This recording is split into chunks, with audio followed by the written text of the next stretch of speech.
신약 성경 갈라디아서 1장의 말씀으로 함께 하나님의 은혜를 살펴볼 건데요.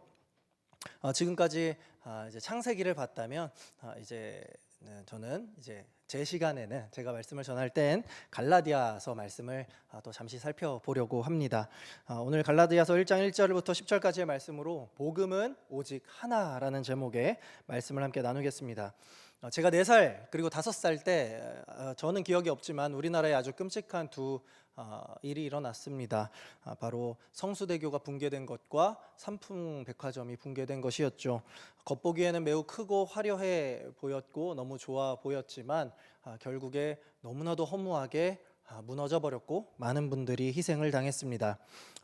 그 원인을 살펴봤더니 결국에 문제는 기초였습니다. 기초가 탄탄하지 못하여서 기초가 무너지니까 순식간에 참혹한 이 붕괴로 이어지고 말았던 것이죠.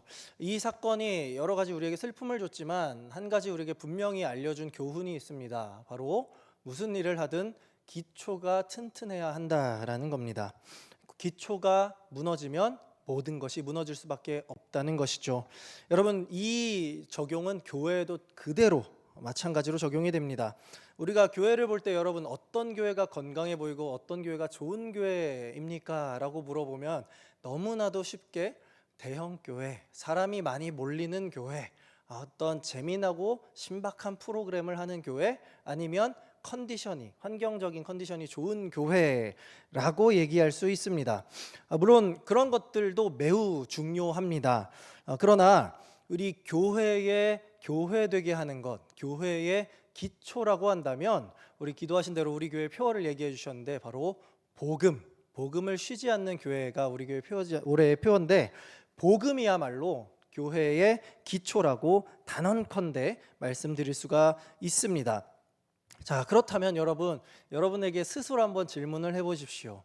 여러분의 너무나도 사랑하는 사람이 여러분들에게 묻습니다. 그분은 불신자입니다. 당신이 믿는 교회, 예수님, 나도 믿어보고 싶은데 도대체 그 복음이란 게 뭡니까? 자, 여러분들은 어떻게 대답하실 겁니까? 여러분, 이 복음이란 내가 얼추 알고 있습니다. 그러나 우리가 설명하기는 어려울 수도 있습니다. 그런데 여러분, 분명히 말씀드리지만 복음은 교회의 기초입니다. 복음이 기초가 되어야 우리 교회는 건강하게 바로 설 수 있습니다. 그렇다면 복음이란 무엇이겠습니까? 저는 이 시간에 갈라디아서 1장 1절부터 10절까지의 말씀을 살펴보려고 합니다. 그리고 앞으로 갈라디아서의 말씀을 쭉 살펴볼 겁니다. 그래서 이 갈라디아서의 시간 동안 우리가 이 교회의 기초인 복음이 무엇인지를 정확하게 깨닫고 이 시간을 통해 나와 또 우리 영신교회가 복음으로 바로 서 있어서 오히려 하나님을 기쁘시게 하는 그러한 교회가 되고자 한번 몸부림을 쳐보려고 합니다. 그래서 여러분, 이 시간 이 말씀을 통하여서 우리 교회와 우리 각자의 삶이 하나님 안에서 복음으로 은혜가 충만하여지는 시간 되기를 우리 예수님의 이름으로 간절히 소망합니다.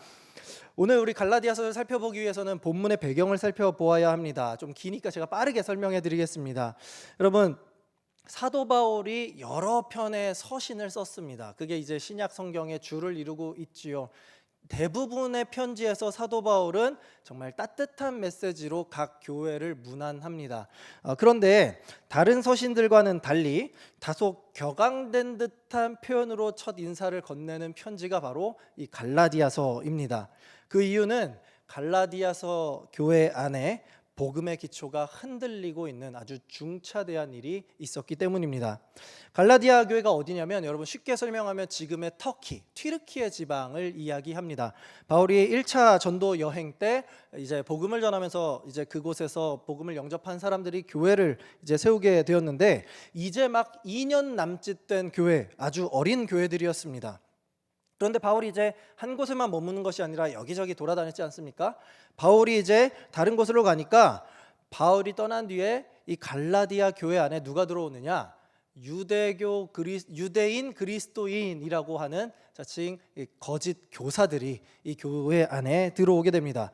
그들은 예수님을 믿는다라고 말하면서도 플러스 이 모세의 율법과 할례를 함께 지키고 받아야 한다라고 강조했습니다. 너희들 이방인들은 우리 유대인들처럼 할례를 받아야만 한다. 그렇지 않으면 예수님의 이름만으로는 구원받기엔 아직 어림도 없다라고 이야기를 했던 것이죠. 한마디로 예수님 플러스 알파를 구원과 연결시키며 가르쳤던 겁니다. 그런데 왜 이러한 논리가, 이러한 신학이 갈라디아 교회에 이 흔들림을 가져올 수 있었는가? 여러분, 그것은 바로 이 거짓 교사들이 사도 바울의 사도성까지 건드렸기 때문입니다. 한 번만 잘 생각해 보세요. 여러분, 바울이 어떤 사람이었습니까? 이렇게 얘기하는 거예요. 야, 바울은 진짜 사도가 아니야. 너네들 정말 바울이 누군지 잊었어? 사울이잖아, 사울. 너네를 정말 죽이려고 핍박하는데 1등 공신이었던 그 사람, 너희가 다 알지 않느냐? 만약 바울이 가짜로 회심한 척한 거면 어떻게 할 거냐? 너희들의 모든 소재를 알아서 한 번에 일망타진하려고 지금까지 속이고 있는 거면 어떡할 거냐? 바울을 사도로 인정할 수가 있느냐? 그렇게 의심 많은 바울을 과연 사도라고 인정해도 되느냐? 였습니다. 그렇게 말하면서 바울이라는 사람을 먼저 무너뜨리는 시도를 했고, 결국 바울이 전한 그 복음까지도 흔들게 했던 것이죠. 여러분, 이 내용이 이제 사실은 사도행전 15장과 굉장히 직결됩니다. 이 사도행전이 바울의 이 복음서들과 굉장히 연결이 많이 되거든요. 사도행전 15장으로 가보면 바울이 복음을 전하는 그때에 이 마찬가지로 그 곳곳에서 유대인 그리스도인들 중에 이렇게 거짓 교사와 마찬가지로 이 율법과 할례를 같이 지켜야만 예수 그리스도를 통해 구원을 얻을 수 있다라는 주장을 펼쳤습니다. 그래서 사도 바울은 오직 예수님만 외쳤죠. 이 때문에 바울과 유대 그리스도인들 사이에서 다툼이 일어나기도 했습니다. 그래서 이 문제를 예루살렘에 넘겨서 이제 회의를 하게 됩니다. 이게 이제 1차 종교회의라고 불리는 예루살렘 종교회의인데요. 여기서 이제 누가 어떤 신학이 더 옳으냐를 처음으로 신학적인 이 논지를 펼쳤던 사건입니다. 이때 여러분, 바리새파의 주장이 이겁니다. 여러분, 예수님 위대하시죠? 그러나 아무리 그래도 우리가 모세 선지자의 가르침을 무시할 수 있습니까? 우리가 이 율법을 무시할 수 있어요? 이 율법이 말하는 할례를 안 할 수가 있습니까? 라고 하는 거죠. 계속해서 이 논지의 초점을 아시겠죠? 예수님만으로는 부족하다. 율법이 함께 있어야 한다라는 것을 이야기하는 겁니다. 여러분, 바로 그때 그 모든 논쟁을 정리하는 한 사람이 등장하는데 베드로입니다. 여러분, 베드로가 누굽니까? 자타공인 예수님의 수제자요, 초대교회 당시에 인정할 수밖에 없는 사람입니다. 그 베드로가 어떻게 선포하는지를 한번 보시기 바랍니다.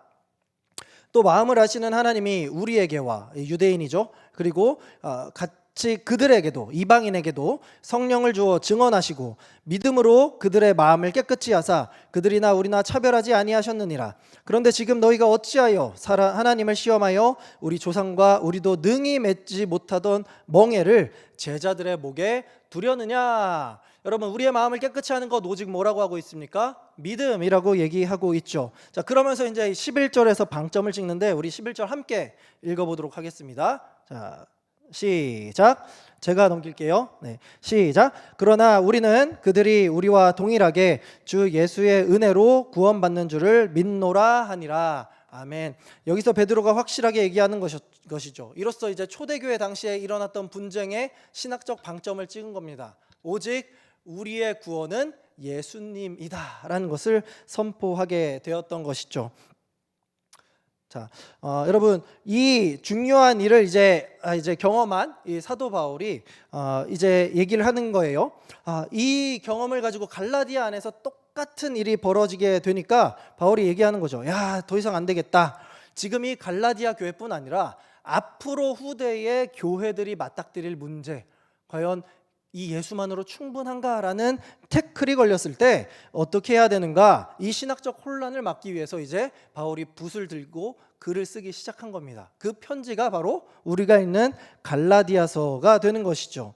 그래서 이 잘못된 논지를 이제 돌파하기 위해 갈라디아서가 아주 공격적으로 쓰여졌습니다. 그런데 동시에 여러분, 성경책 가지신 분들 1장 위에 갈라디아서에 제목이 달린 분들이 있을 거예요. 뭐라고 되어 있냐면 이 그리스도인들의 자유의 대헌장이라고 이렇게 불리고 있습니다. 왜냐하면 이 갈라디아서는 우리를 율법주의, 어떤 할례를 꼭 받아야 하고 율법을 지켜야 한다, 우리의 행위가 중요하다라는 이런 공로주의의 멍에에서 우리를 자유케 하고 오직 예수만을 깨닫게 하는, 우리를 예수님 안으로의 자유로 이끌기 때문입니다. 그러면 이제 복음의 참된 내용도 우리가 보았으니 이 사도 바울에 대해서 살펴볼 때, 바울의 사도성을 의심했다고 했죠. 자, 사도 바울의 정당성, 여러분 사도를 말할 때 보통 세 가지를 얘기합니다, 성경에서. 첫 번째, 예수님의 부활을 목격한 사람, 사도가 되려면. 자, 두 번째, 예수님으로부터 가르침을 받은 사람. 세 번째, 예수님께서 파송하신, 예수님이 보내신 사람. 이 세 가지 조건이 되어야 사도성을 인정했거든요. 여러분 어떻습니까? 바울은 미달인 것 같습니다, 이 겉으로만 보면 말이죠. 그런데 실제로는 그렇지 않죠. 여러분 사도 바울이 다메섹 도상에 이제 예수님 믿는 자를 핍박하러 가는 그 길에서 누구를 만납니까? 예수님을, 부활하신 예수님을 만났습니다. 그리고 그 예수님이 뭐라고 하시냐면 네가 핍박하는 예수다라고 얘기하십니다. 그때 바울이 이제 깨닫게 되는 것이죠. 아, 이분이 진짜 이 예수 그리스도께서 구약에 계시된 메시아시구나라는 것을 깨닫게 됩니다. 그러니까 예수님의 가르침을 받은 것이죠. 마지막 세 번째, 예수님께서 이제 너는 이방을 위하여 택한 나의 그릇이다, 예수님께서 파송하셨습니다. 그래서 사도 바울은 사도성을 완전히 충족하게 되는 것이죠.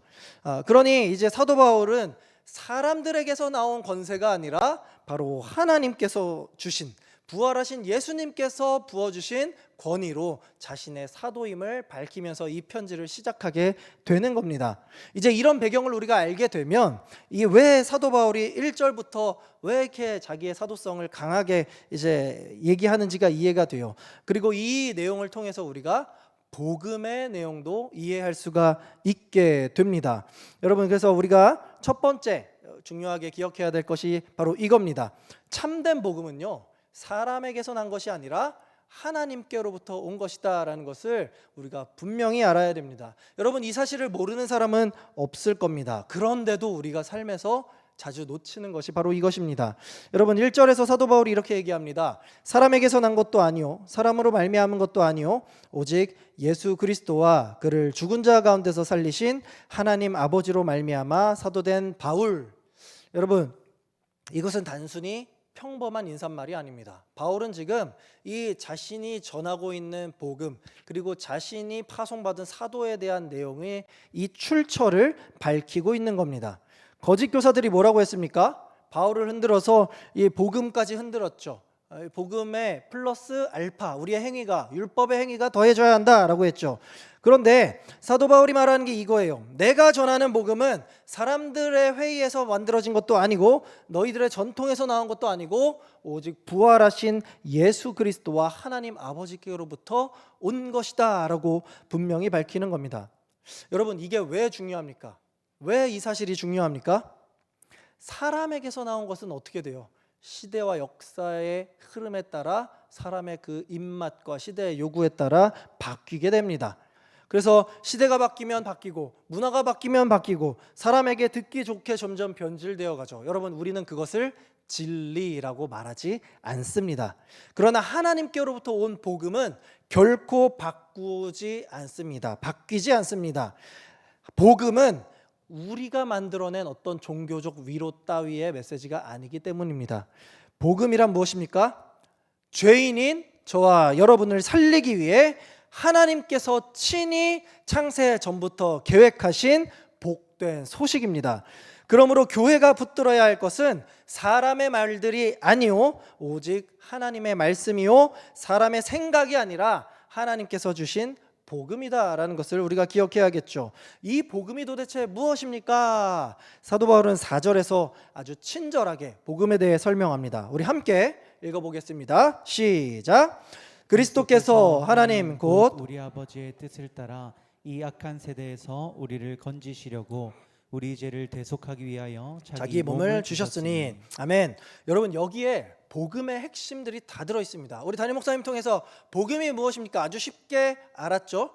하나님께서, 그리스도께서 우리를 위해 하신 일, 이게 바로 여기에 다 나와 있습니다. 첫 번째, 복음은 하나님의 계획에서부터 시작됩니다. 하나님 곧 우리 아버지의 뜻을 따라 됐다고 했죠. 여러분, 예수님의 십자가 사건은 우연히 일어난 비극적인 사건이 아니라는 말입니다. 어쩌다 일어난 사고가 아니라는 거예요. 그 십자가의 깊은 곳에는 누구의 뜻이 있던 겁니까? 하나님 아버지의 구원의 뜻, 구원의 계획이 그 십자가에 있었던 겁니다. 다시 말하면 우리의 구원은 인간이 하나님께 직접 올라간 이야기가 아니라 하나님께서 죄인인 우리를 살리기 위해 먼저 내려오신 하나님의 뜻을 이루신 놀라운 은혜, 하나님 편에서 시작된 놀라운 역사라는 겁니다. 여러분, 두 번째는 무엇입니까? 복음은 여러분 우리의 상태를 드러내 줍니다. 이 악한 세대에서 우리를 건지시려고 라고 하죠. 여러분, 성경은 우리를 조금 모자라고 조금 아쉽고 부족한 사람이라고 말하지 않습니다. 우리는 이 악한 세대 가운데 있는 사람, 이걸 신학적으로 얘기하면 전인격적으로 타락한 사람, 우리의 모든 몸과 다리 발끝까지 우리의 모든 영역이 하나하나 빠짐없이 하나님 앞에서 타락한 존재다라는 것을 우리에게 선포하고 있습니다. 그래서 우리는 쉽게 말해 스스로를 구원할 능력이 하나도 없는 존재들입니다. 그런데 복음은 우리를 어떻게 해주는 겁니까? 복음이 우리에게 필요한 이유가 여기에 있다는 것을 알려주고 있는 거예요. 왜 복음이 은혜여야만 하는지를 알려주는 것이죠. 그것이 바로 세 번째입니다. 바로 그러한 우리 복음의 중심에는 예수 그리스도께서 우리를 살리시기 위한 십자가 죽음과 부활이 있습니다. 우리 죄를 대속하기 위하여 자기 몸을 주셨다. 여러분, 이것이 바로 복음의 핵심, 복음의 심장입니다. 여러분, 복음은요, 내가 구원받아야지, 내가 한번 믿어봐야지 하고 시작되는 우리의 결심이 아닙니다. 내가 힘든 상황 가운데서 주님을 잡아봐야지 하면서 시작되는 우리의 눈물의 이야기가 아니라는 겁니다. 복음은 예수 그리스도께서 우리를 대신하여 우리의 죄를 지시고 자기 몸을 내어주신 십자가 사건입니다. 내가 하나님께 나아가는 길은 내 공로나 내 열심과 내 의지가 아니라 예수 그리스도의 그 십자가 구원에 달려있음을 선포하는 사건입니다. 여러분, 우리가 용서받는 길은 내 선함이 아니라 예수 그리스도의 피에 전적으로 달려있다는 것이죠. 그리고 이 1절은 이 예수 그리스도를 하나님께서 죽은 자 가운데서 다시 살리셨다라고 선포합니다. 여러분, 방금 이 내용을 우리가 기억하면서 이 복음의 중심을 안다면 이 다음에 우리가 하나님의 뜻에 따라 타락하고 죄인이고 죽어야 마땅한 우리가 예수님의 십자가 죽음과 부활로 다시 살아나게 됐다. 이 놀라운 은혜가 우리에게 있다면 바울은 이어서 우리가 어떻게 살아가야 되는지 5절에서 이렇게 얘기하는 것이죠. 영광이 그에게 세세토록 있을지어다. 아멘. 여러분, 이게 복음을 아는 자의 반응입니다. 내 자랑이 아니라 우리의 모든 삶의 모습을 통하여 누구의 영광이 드러납니까? 하나님, 그리스도의 영광이 드러나게 되는 것이죠. 여러분, 이 선언은 우리가 뭘 했다라는 게 아니라 주님께서 처음부터 끝까지 다 이루셨기 때문에 주님만 영광 받는 것이 합당하다는 것을 선포하고 있는 겁니다. 여러분, 이것이 이 영광을 위해 사는 삶이 우리가 이 땅 가운데 살아가는 이유와 목적입니다. 우리가 그리스도를 믿는데 왜 이 땅 가운데 여전히 있습니까? 하나님께서 여전히 이 땅 가운데에서 우리를 통해 당신의 영광을 드러내시기 위함에 있다는 것이죠. 우리는 나를 위해 드러내며 사는 사람이 아니라 그리스도만을 드러내고 그리스도를 높이고 그리스도께 영광을 돌리기 위해 살아가는 자들임을 여러분 믿으시기 바랍니다. 여러분, 여기서 우리가 꼭 기억해야 할 것이 바로 있습니다. 사람에게서 나온 복음, 바로 바울이 말하고 있는 이 가짜 거짓 복음은 여러분 항상 기억하세요. 이 다른 복음은 언제나 무언가를 더 하게끔 만듭니다. 예수님도 필요한 거 맞아. 그런데 우리의 열심도 더해야 돼.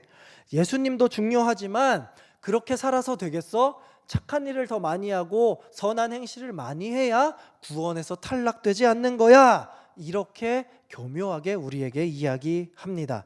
그러나 하나님께로부터 온 참된 복음은 우리에게 어떻게 선포하고 있습니까? 너는 스스로를 구원할 수 없어.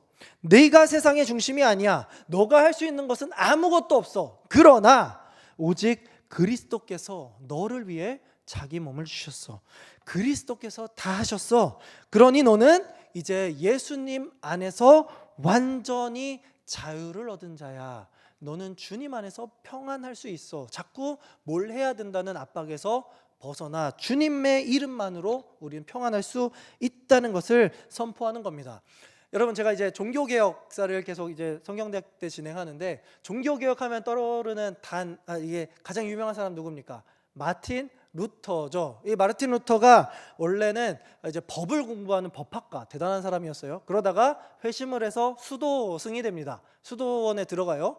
근데 그 수도사 때 너무나도 자기가 죄인이라는 것이 괴로워서 어떻게 하냐면 뭐만 하면 회개했어요. 그래서 거기 곁에 있던 동료 수도사가 뭐라고 얘기했냐면, 야, 너 제발 죄다운 죄를 지은 다음에 고해성사 좀 해. 좀 너는 너무 선한 사람이야. 죄다운 죄 좀 짓고 나서 그렇게 얘기를 해. 그만큼 루터는 내가 심각한 죄인, 비참한 죄인이라는 의식이 가득가득했습니다. 그래서 자기 힘으로 그 죄인을 벗어나기 위해 온갖 애를 썼습니다. 그런데 그 괴로워하는 루터가 모든 것을 회심하고 터닝하는 놀라운 이 사건이 있었습니다. 그게 바로 하나님의 말씀을 읽는 중이었는데요. 그 말씀이 뭐냐면 바로 로마서 1장 17절입니다. 복음에는 하나님의 의가 나타나서 믿음으로 믿음에 이르게 하나니 기록된 바 오직 의인은 믿음으로 말미암아 살리라 함과 같으니라. 여러분, 우리는 오직 무엇으로 삽니까? 믿음으로 사는 존재라는 거예요. 루터는 이것을 알았던 겁니다. 인간의 공로 따위 아무것도 소용이 없다. 내 죄를 씻어내고 나를 구원할 수 있는 분 오직 예수 그리스도, 그분을 믿는 믿음에만 있다라는 것을 깨달았던 것이고, 그때 바로 그로부터 이 혼란에 빠졌던 중세교회, 면죄부를 팔아 이 죽은 가족을 구원하려 했던 그 잘못되고 여러 가지 악한 중세교회로부터 다시 복음으로 돌아가려는 종교개혁의 횃불이 높이 올려드렸던 겁니다. 여러분, 복음에는 우리 인간의 어떠한 인간적인 재료 한 톨도 들어갈 수 없습니다. 복음은 전적으로 우리에게 믿음을 주시는 하나님께 있는 것입니다. 사랑하는 우리 영신의 성도 여러분, 그러므로 우리는 여기서 우리 자신을 한번 돌아보면 좋겠습니다. 나는 정말로 하나님께로부터 온 복음에 매여 있습니까? 아니면 복음을 안다고 하면서도 여전히 내 열심과 내 행위에 더 스트레스를 받고 있습니까? 하나님 앞에 설 때 주님, 제가 이만큼 했습니다. 그러니 이만큼 더 주십시오라고 하고 있습니까? 아니면 주님, 저는 죄인이지만 오늘도 나를 살리시는 주님의 은혜로 살아가고 있습니다라고 고백하고 계십니까? 여러분, 다른 무엇보다 오직 복음은 하나님께로부터 온 것임을 꼭 기억하시면서 오직 그리스도의 은혜를 붙드는 우리 모두가 되기를 우리 예수님의 이름으로 소망합니다. 여러분, 우리가 두 번째로 붙들어야 할 것이 바로 이것입니다. 참된 복음은 바뀔 수 없는 유일한 복음입니다. 다르게 더 쉽게 바꾸면 오늘 제목과 같습니다. 복음은 오직 하나입니다. 바울이 이제 한 걸음 더 나아갑니다. 참된 복음이 하나님께로부터 온 것이라면 그 복음은 그 어떤 것에도 결코 섞일 수 있거나 바뀔 수 있는 것이 아닌 유일한 복음이어야 하는 겁니다. 그래서 바울은 이어지는 말씀에서 이 갈라디아 교회가 얼마나 위태로운 자리에 지금 서 있는지 아주 강한 어조로 선포합니다. 6절인데요. 그리스도의 은혜로 너희를 부르신 이를 이같이 속히 떠나 다른 복음을 따르는 것을 내가 이상하게 여기노라. 여러분, 이 말씀이 얼마나 심각한 말씀인지를 우리가 알아야 됩니다. 그냥 단순히 너 왜 나랑 다른 복음을 믿어? 조금 이상하네? 이런 표현이 절대 아닙니다. 지금 이들이 믿는 다른 복음 무엇이에요? 그리스도 플러스 알파, 우리의 율법의 행위였죠. 그런데 사도 바울은 이 잘못된 복음을 붙잡고 있었던 갈라디아 교인들에게 뭐라고 얘기합니까? 그리스도의 은혜로 너희를 부르신 이를 이같이 속히 떠나 있는 너희들. 여러분, 어떤 말이에요? 그리스도의 은혜로 너희를 부르신 이가 누굽니까? 하나님이시죠. 쉽게 말해서 하나님을 속히 떠나 다른 복음을 믿는 너희들이라고, 하나님을 떠나 있다라는 것을 얘기하고 있는 겁니다. 여러분, 우리와 조금 다른 복음을 따르는 자들, 그들을 우리가 단순히 우리와 그냥 조금 다른 것뿐이야 라고 생각하면 안 되는 이유가 여기 있습니다. 그들은 단지 교리 하나를 잘못 이해하는 문제가 아니라 그리스도의 은혜로 너희를 부르신 이를, 곧 하나님의 은혜의 자리를 떠나 있는 것이기 때문입니다. 그런 무슨 자리입니까? 죄와 사망의 권세의 자리에 있기 때문이라는 겁니다. 여러분, 하나님께서 은혜로 부르신 그 자리, 우리가 서 있어야 되는 것 아니겠습니까? 다른 사람들 그곳으로 불러야 되는 것 아닙니까? 예수 그리스도의 십자가로 충분하다고 믿었던 그 자리에서 다시 인간의 공로와 노력이 필요하다라고 외치는 사람들이 있다면, 여러분, 우리는 그것을 막아야 되는 것이죠. 그래서 바울은 단지 너희가 다른 생각을 갖게 되었구나 라고 얘기하는 것이 아니라 너희가 그리스도의 은혜를 부르신 이를 떠나고 있다라고 강력하게 선포한 것이죠. 그래서 여러분, 바울은 7절 앞에서 단호하게 이렇게 얘기합니다. 다른 복음은 없다라고 분명히 선언하죠. 여러분, 다른 복음은 절대 없습니다. 혹 지금 미국과 이란이 전쟁 중에 있죠. 그 이란도 이제 이슬람도 우리가 믿는 하나님을 믿고 있다라고 얘기하는 사람들이 있습니다. 결코 그렇지 않습니다. 여러분, 로마 카톨릭 안에 우리에게 우리와 형제가 아니냐라고 얘기합니다. 그러나 로마 카톨릭은 분명히 말씀드립니다. 우리와 전혀 다른 이단입니다. 여러분, 그것을 우리가 기억해야 합니다. 왜냐하면 다른 복음은 없기 때문입니다. 다른 복음은 없나니, 이게 바로 오늘 문장의, 오늘 본문의 핵심입니다. 다른 복음은 없습니다. 여러분, 조금 다른 복음도 없습니다. 더 나은 복음도 없습니다. 더 현대적이고 세련된 복음도 없습니다. 복음은 오직 하나입니다. 하나님 아버지의 뜻을 따라 예수 그리스도께서 죄와 사망의 권세 아래 놓인 우리들을 위하여서 당신의 목숨을 십자가를 통해 들이시고 그 생명으로 우리를 구원하신 것, 우리를 위해 그리스도께서 하신 일, 바로 그것이 복음입니다. 여기에 그 어떤 것도 첨가가 되어서는 안 되는 겁니다. 그때부터는 더 이상 복음이 아닌 것이죠. 바로 이것이 갈라디아서가 왜 이 성경 앞에 그리스도인들을 위한 자유의 대헌장이라고 표현하는지 알려주는 구절이죠. 여러분, 우리는 어떤 공로로도 우리를 묶을 수가 없습니다. 사람의 시선, 종교적인 의무감, 어떠한 것들도 우리를 그 참된 복음으로부터 해방시킬 수 없습니다. 우리는 오직 다른 게 아니라 예수 그리스도만으로 충분하기 때문입니다. 참된 복음은요, 우리를 자기 의에서 해방시키고 사람의 평가에서 해방시키고 율법주의에서부터 해방시키면서 오직 그리스도 안에만 머물게 하는 겁니다. 그러니 여러분, 갈라디아서, 이 성경은 우리를 얽매이는 율법책이 아니라 우리를 예수 그리스도 안으로 이끌어주는, 우리에게 참된 평안을 주는 자유의 책입니다. 그러니 여러분, 이 거짓 교사들 언제나 복음을 정면으로 부정하지 않습니다. 여러분, 오히려 이 사람들은 복음을 어떻게 설명합니까? 복음을 조금만 뭔가 더 첨가해서 더 좋아 보이게, 더 안전해 보이게, 더 경건해 보이게 다가옵니다. 예수님 믿어야죠. 근데 그걸로 되겠어요? 우리 이분을 한번 믿어보세요. 그러니까 누가 나옵니까? 신천지가 나오고 JMS가 나오는 것이죠. 우리 안에서도 마찬가지입니다. 은혜도 중요하지만 그 은혜 받은 사람으로서 뭔가를 해야 되는 거 아닙니까? 믿음도 필요한데 어느 정도 이 구색은 갖춰야 되는 거 아닙니까? 이렇게 말하면 얼핏 맞는 말처럼 들립니다. 왜냐하면 우리 안에는 항상 이 뭔가를 붙들려고 하는 악한 죄의 본성이 있기 때문입니다. 그냥 은혜만으로는 부족하고 그냥 십자가만으로는 부족한 것 같고, 그래서 내가 뭔가 해야만 하나님 앞에서 창피하지 않는 것 같아 보이는 것이죠. 그런데 여러분, 바로 그 지점이 복음이 흐려지는 자리라는 것을 기억하시기 바랍니다. 예수님만으로 충분하다라는 것을 놓쳐버리는 순간 우리는 이미 복음에서부터 멀어지는 겁니다. 여러분, 조금이라도 다른 복음이 들어오면 그게 뭐라고요? 우리를 그리스도께로 부르신 이 하나님께로부터 멀어지는 겁니다.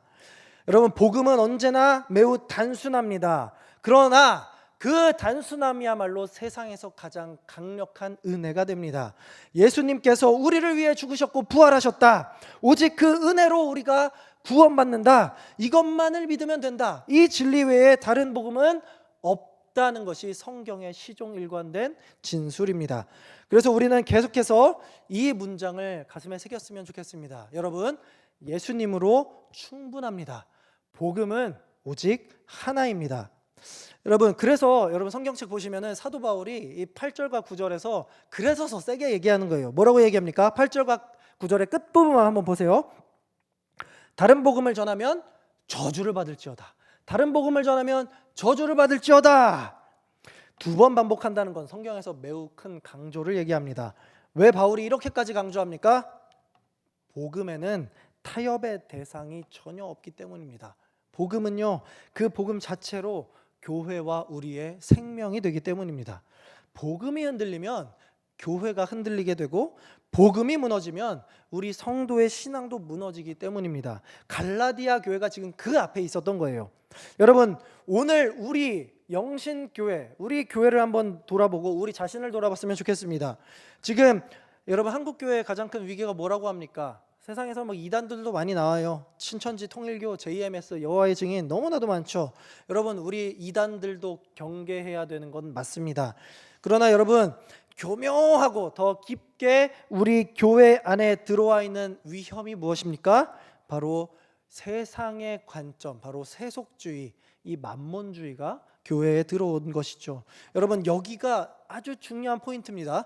복음에 뭔가를 더하려고 하는 게 바로 여기에 있기 때문입니다. 어느새 복음은요, 그냥 복음 자체로 끝내야 되는데 복음으로 선포되지 않고 우리의 인생의 성공을 돕는 도구 정도로 전락해질 때가 많습니다. 예수님을 믿으면 시험에 합격할 겁니다. 예수님 믿으면 복 받습니다. 예수님 믿으면 승진할 겁니다. 예수님 믿으면 무병장수합니다. 그렇지 않으면 예수님께 어떤 죄를 진 거겠죠. 어떻습니까? 이런 식으로 복음이 어떤 게임의 아이템처럼 소비되고 있지 않습니까? 그러나 여러분, 그것은 결코 복음이 아닙니다. 복음은 우리의 세속적인 욕망을 채워주는 어떤 도구가 아니라는 말입니다. 복음은 죄인을 구원하시기 위해 예수님께서 자기 몸을 내어주신 하나님의 놀라운 실제 역사입니다. 교회는 바로 그 복음을 선포하기 위해 존재하는 것이죠. 이런 의미에서 바울은 10절에서 이 복음으로 살아가는 우리 교회가 무엇을 바라보아야 하는지를 질문하고 있습니다. 여러분, 10절 말씀 우리 함께 읽어보겠습니다. 시작. 그러나 사람들에게 좋게 하랴 하나님께 좋게 하랴 사람들에게 기쁨을 구하랴. 내가 지금까지 사람들의 기쁨을 구하였다면 그리스도의 종이 아니니라. 아멘. 여러분, 복음이 왜 변질이 됩니까? 왜 자꾸만 다른 복음이 교회 안으로 들어옵니까? 그것은 결국 하나님이 아니라 사람을 좋게 하고 사람을 편하게 하고 사람을 기쁘게 하려는 마음 때문입니다. 더 쉽게, 그런 사람이 아니라 바로 나를 편하게 하고 나를 기쁘게 하고 나를 위해 우리가 복음을 붙잡고 있기 때문입니다. 많은 사람들이 교회에 대해서 그래서 어떤 잘못된 선입관이 생겼습니까? 교회는 선하고 도덕적인 것을 바르게 가르치는 곳이라는 인식이 생겼습니다. 사람의 인격을 형성하기 좋은 곳이라고 생각합니다. 그래서 요즘 그 모습이 교회 안에서 잘 안 보이니까 뭐라고 얘기하는 거예요? 교회를 욕하는 거죠. 교회를 비방하고 있습니다.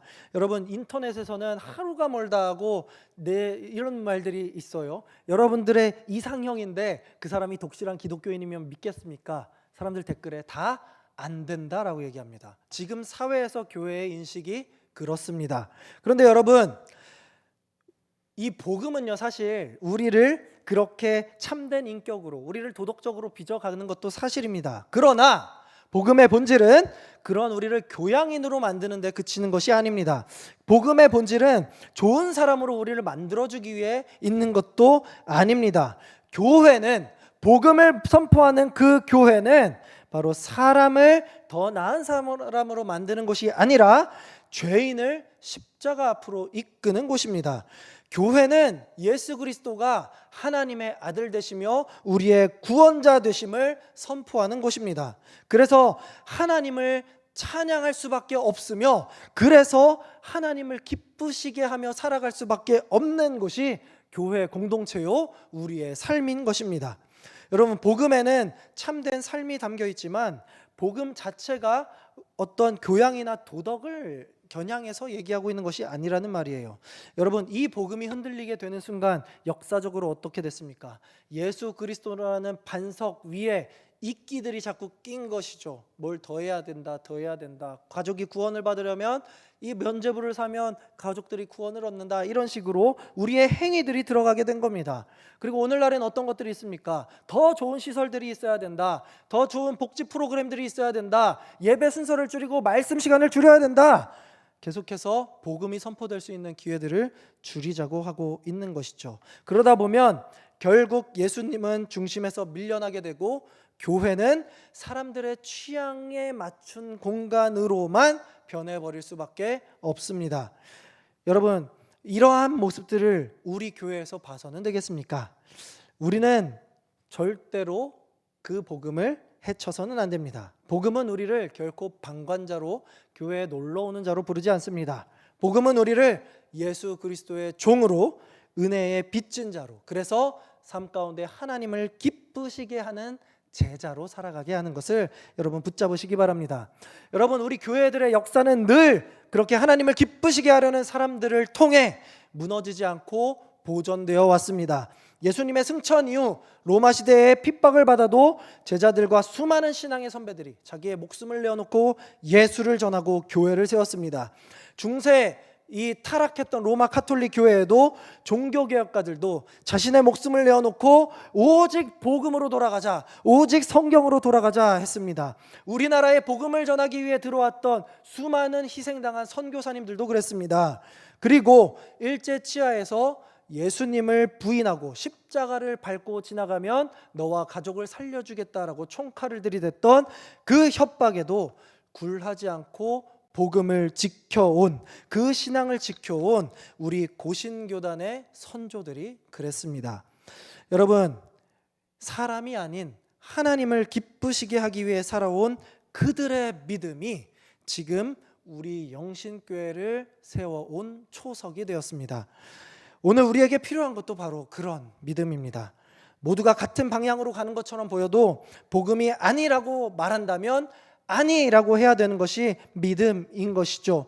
많은 사람들이 박수를 치는 길이라고 해도 그 길이 십자가를 흐릿하게 만들고 나를 높이는 길이라면 돌아설 수 있는 것이 바로 여기서 말하는 복음의 믿음이겠죠. 세상이 보기에는 좀 답답하고 꽉 막혔을지언정, 10분의 1이나 되는 11조를 도대체 왜 하냐고 물어볼지언정 예수님만으로 충분하고 내 삶도 주님의 것이라고 고백하는 것이 복음을 붙잡는 자의 믿음이겠죠. 여러분, 유일한 복음을 붙들고 사람보다는 하나님을 기쁘시게 하면서 살아가는 저와 여러분들 되시기를 우리 예수님의 이름으로 소망합니다. 이제 말씀을 맺도록 하겠습니다. 제가 처음 말씀드렸던 이 삼풍백화점 사건, 또 성수대교 사건, 기초가 튼튼해야 함을 우리는 배웠습니다. 그러나 안타깝게도 최근에도 계속해서 건설사에서는 부실공사 소리가 끊이질 않습니다. 무엇을 이야기하고 있는 겁니까? 복음이라는 중심과 기초를 알더라도 그것을 내 것으로 품고 섬기지 않으면, 내 것으로 우리가 믿지 않으면 결국 오늘 우리도 흔들릴 수 있다는 얘기입니다. 여러분, 오늘 말씀은 우리를 다시 한번 그 복음의 기초 앞으로 데려갑니다.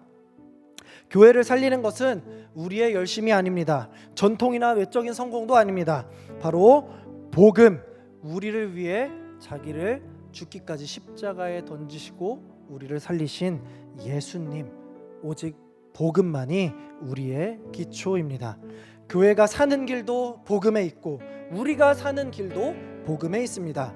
사랑하는 우리 영신의 성도 여러분들, 예수님만으로 충분합니다. 복음은 오직 하나입니다. 이 말씀을 꼭 붙잡으시고 우리를 흔드는 이 세상의 여러 가지 풍파 속에서, 이 말세 시대 속에서도 끝까지 복음으로 인하여서 무너지지 않는 우리 교회요 성도님들 되시기를 예수님의 이름으로 간절히 축원드립니다. 아멘. 이 시간에 우리 말씀을 기억하면서 우리 아까 했었던 찬양으로 다시 한번 고백했으면 좋겠습니다. 정말로 우리의 마음을 담아 그 예수님만이, 그 복음의 정수인 예수님만이 우리의 구주이심을 함께 고백하며 나아갑시다.